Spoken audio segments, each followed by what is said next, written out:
Hello, my friends, hello, and welcome once again to stately Vaughan Manor, where today we're going to be talking about Book Trek 2021. Log 2, my second log, talking about Book Trek.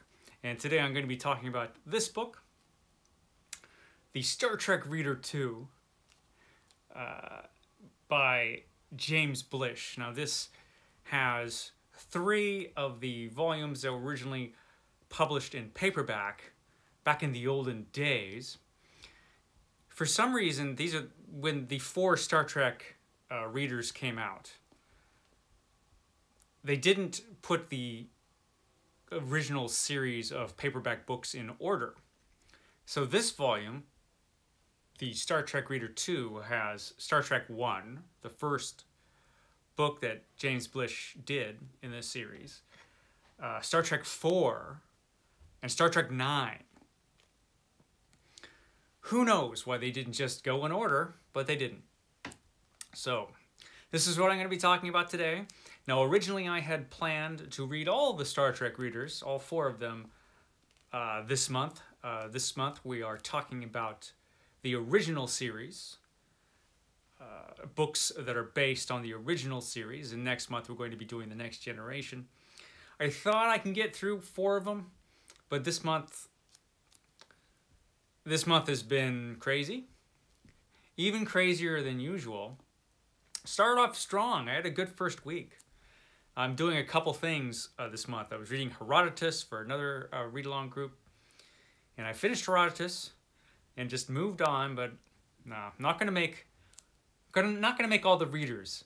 So Star Trek Reader 3 and 4 are going to have to wait for Book Trek 2022, which I'm sure will happen. If it doesn't happen, I will just do it on my own. So there. So Book Trek 2021, the Star Trek Reader 2. This was an interesting book. It's mostly interesting for Book 1. Now these were novelized episodes, adapted episodes. James Blish took individual episodes from the Star Trek original series, and he made short stories out of them, basically. And the first part of this book, the first book, Star Trek 1, is the most interesting part of this, because when he wrote that, I don't think he had seen the series at all. All the information he had, I believe, was from scripts and notes to go along with the scripts. So he had the scripts, but I don't think he knew a heck of a lot about the characters, other than what was written down in said scripts and notes. The characters developed a lot during the first season, between the time the scripts were written and the shows were actually filmed, I think. The most interesting things about this book do come in that first book when he hadn't seen anything. By the time he did the other 2 books in this, Star Trek 4 and Star Trek 9, he had seen the show, he was familiar with the show. So he knew the characters quite a bit better, he knew the relationships between the characters. The most interesting thing about this is his depiction of Spock, the Vulcanian. He's not the Vulcan in this, he's the Vulcanian, which is interesting in itself. That he didn't even know at that time that he was a Vulcan, and so he just used Vulcanian. He had an imperfect idea about Spock's relationship with emotions, whether he had emotions or didn't, whether he showed emotions or didn't, whether he felt emotions or just didn't. It was unclear. It was nebulous. And really interesting is how the other crew members in this reacted to Spock. Now, in this first book, Star Trek 1, it has Charlie's Law, which was Charlie X, was the other title for that, Dagger of the Mind, the Unreal McCoy, which I don't think the Unreal McCoy was really called that on the show. The Man Trap, maybe it was called. It was called one of those. I think it was the Man Trap, but I could be wrong. I think it was the Man Trap on the TV show. Balance of Terror, The Naked Time, Miri, and the Conscience of the King. Now, I have to say, that's just the first part. The other volumes have some good episodes in there. The Devil in the Dark, The Menagerie is in here, although he doesn't use the framing part with Spock bringing Christopher Pike back to the planet. They just do the original Pike-Spock pilot episode. The Enterprise Incident, Star Trek IX has Return of the Archons, The Ultimate Computer, The Return to Tomorrow, and a few others. But really, like I said, it's the first part that's interesting. All the episodes in here differ from the episodes you actually see on screen. And the Balance of Terror is probably the most interesting story/episode in this whole book. Now, in the original Star Trek episode, that is where the Romulans are introduced. Now, in the episode itself that you see, nobody had ever seen a Romulan at all. And of course, when they finally tap into the Romulans' computers and are able to see images from the bridge on the Romulan ship, of course they see that the Romulans look exactly like Spock. And so the suspicion arises in one particular crew member, particularly. And he lets all his bigotry out. So there's a lot of that in the episode. It's an excellent episode where you see where they're talking about bigotry and suspicion and prejudice.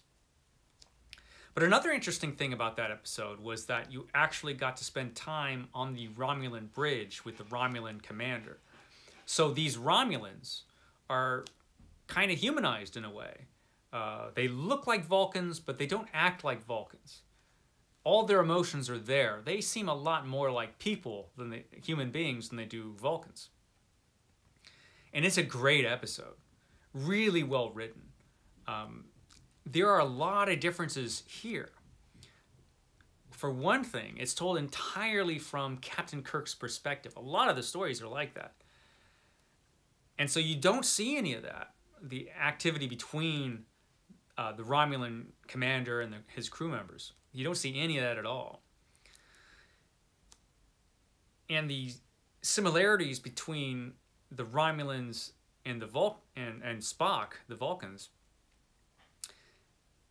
they had been taught. They mentioned in this book that there had been attacks, space battles between the Federation and the Romulans, and that Romulan bodies had been seen, and that they did kind of look like Vulcans. So it was really no surprise in this, I guess, that the Romulans looked like Vulcans.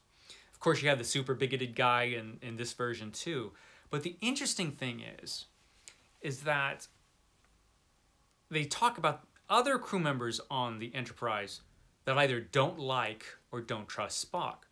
Dr. McCoy at this point in this story at all, he doesn't like Spock at all. Now we know they have kind of a rivalry, but in this, McCoy straight up doesn't like Spock or doesn't trust Spock. And Scotty doesn't like Spock. And even Captain Kirk in this, him and Spock are not friends yet, apparently, because even he is made to feel uneasy. He feels uneasy around Spock. He trusts Spock. He says that specifically, but he does feel a bit uneasy around him. So he's trying to get over his own bigotry or his own prejudice a little bit. But he's Captain Kirk, so he does. And he stands by his first officer the whole way because he's a good guy, Captain Kirk. But it's interesting to see that.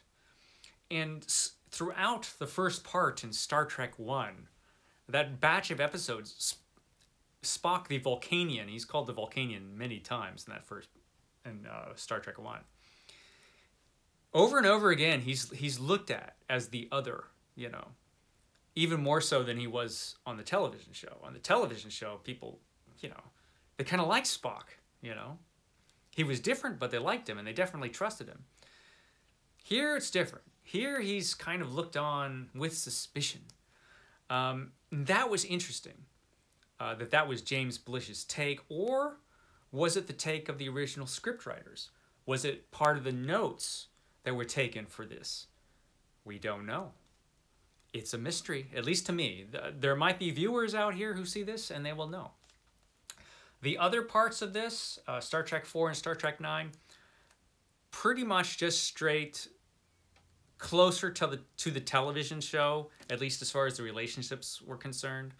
Not anything close to the kind of difference you'll see in that first book, when James Blish had no idea what the show was actually like. So the whole thing was, it was an interesting read. Both these Star Trek readers were. Kind of bummed out that I don't have time to read the next two, but I don't. Not in the time I have left, not with everything that's going on right now. So yeah, that was for Book Trek 2021, the original series. In the next Book Trek, we're going to be talking about The Next Generation, so I'm going to be coming on here probably even before I read the next book that I'm going to read. And I haven't actually decided. I was going to do a book called Ghost Ship, which is the first Next Generation novel. But I think I'm only going to be able to have time to read a couple novels for Book Trek, because I also have to read The Stand, which is 9 billion pages for next month. So we'll see. I'm still deciding on that. But you'll catch that next time. I don't know if I'll have a video up tomorrow. Bit of an unfortunate circumstance here at the manor. My dog and frequent co-star, Rhonda, has to go in for surgery tomorrow. The outcome is uncertain. And so I'm not feeling real great about it. So depending on how it goes tomorrow, I might be back or I might miss a day or two. We will see. But I will catch you next time here at Stately Vaughan Manor. I hope you guys have a great day.